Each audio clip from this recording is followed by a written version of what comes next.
Alright, so I know there's a lot of people who are new to PC gaming, and trust me, the beginning can be confusing to a lot of people, and if you got a PC for the first time or you're switching away from console, then you're most likely making a couple of mistakes that most new PC gamers do, so make sure you watch the video to the very end as you might learn something. What's up guys, J here, and these are 5 mistakes new PC gamers make.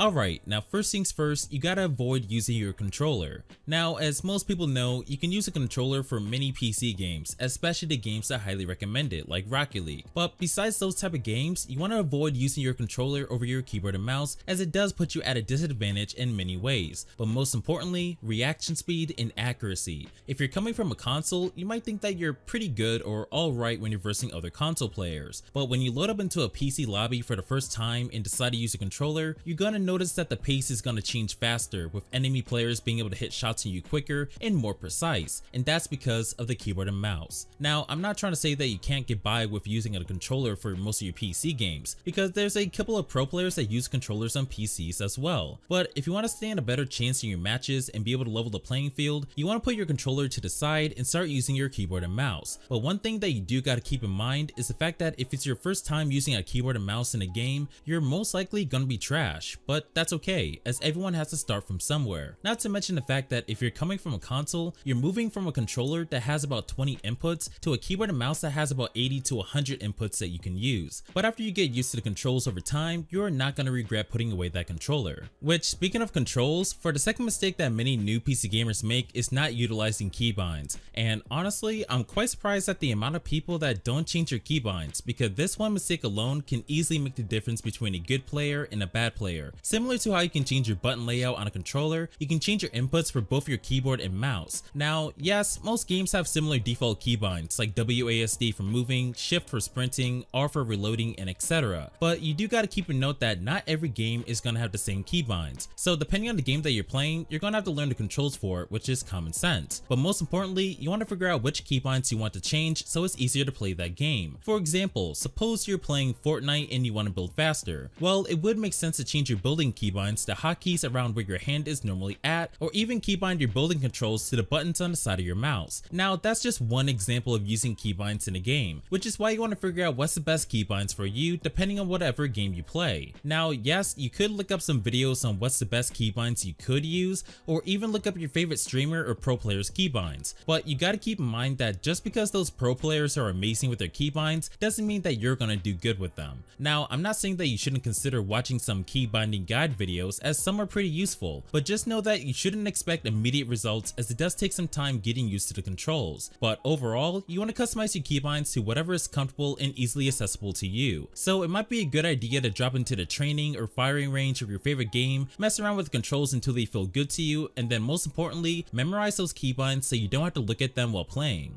But suppose you're already comfortable with your keybinds. Well, the third mistake that new PC gamers make is not adjusting your display or graphics settings. Now, in terms of display settings, this is mostly going to refer to the people that have a 144Hz monitor or just anything above 60Hz, which some of you may already know this or even experienced it. But when you get a high refresh rate monitor, you have to set the refresh rate in your display settings for Windows, because 9 times out of 10, the refresh rate is going to be at 60Hz by default. So you want to make sure you go into your display settings, change your refresh rate to the highest one available, and for the love of God, make sure you hit apply, because I'm sure we all know someone that spent a lot of money on a monitor to only not use it to its full potential. But now let's talk about graphics settings in games. If you're coming from console, you might get overwhelmed with the amount of graphics settings that you can change, like ambient occlusion, anti-aliasing, chromatic aberration, and way more. Not to mention that you should disable VSync for more FPS. But the main thing that every new PC gamer should know is that if you have a rather low powered computer, you may want to lower your graphics settings so your games can run smoother, or if you have a beast of a gaming PC, you may want to turn them up so your game looks as best as possible if it doesn't affect your FPS that much. But if you want to learn more about settings and learn what each setting does so you can get better performance at your game, I'll be sure to link some videos for you guys down below. And now moving on to mistake number 4, which is probably one of the most common mistakes new PC gamers make, is overpaying for games. Unlike console, you can get many games for pretty cheap on PC, and in some cases for free. The first way is the notorious Steam sales, but those are kind of rare, usually occurring during the summer, winter, and Black Friday. But the second way, which is my preferred method, is buying games from key sites.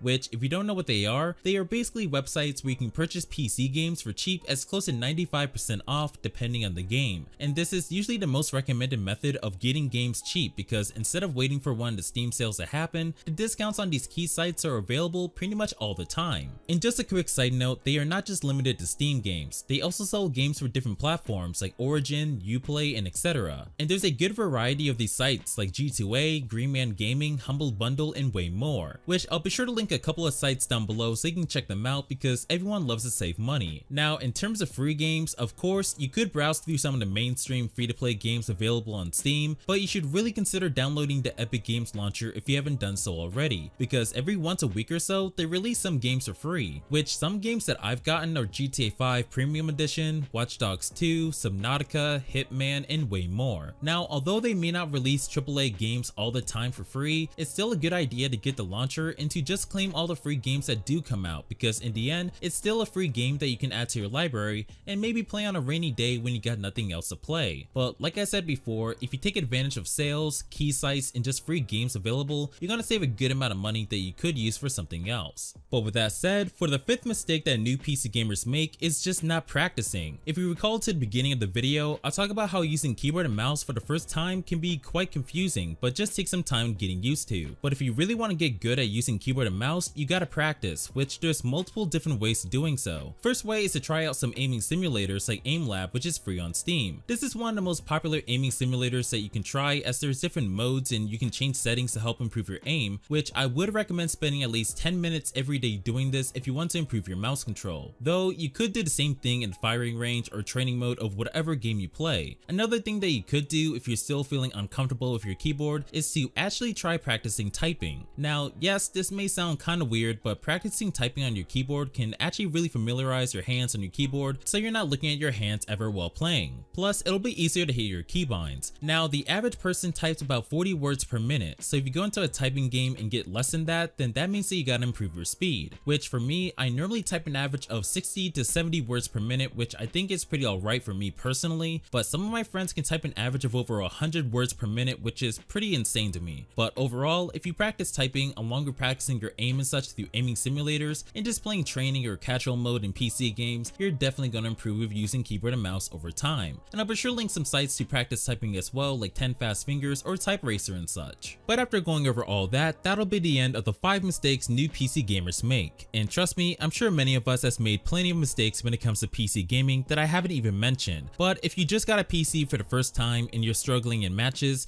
don't worry, because everyone has to start from somewhere. And if you guys got any tips for new PC gamers yourselves, be sure to leave a comment down below, as I'm sure we can all help each other out. But I think that's gonna wrap it up, and I hope you guys enjoyed the video. If so, drop a like and subscribe for more quality content like this, because I do love making videos like this one. Also, if you guys can, come join my Discord and link down below, as I do want to grow my community in there, and we're currently at over 1,000 members in there. So if you're interested in joining, the link will be down below. But anyways guys, thanks for watching, and be sure to have notifications on so you won't miss any of my videos. My name's Prodigy, and as always, stay classy.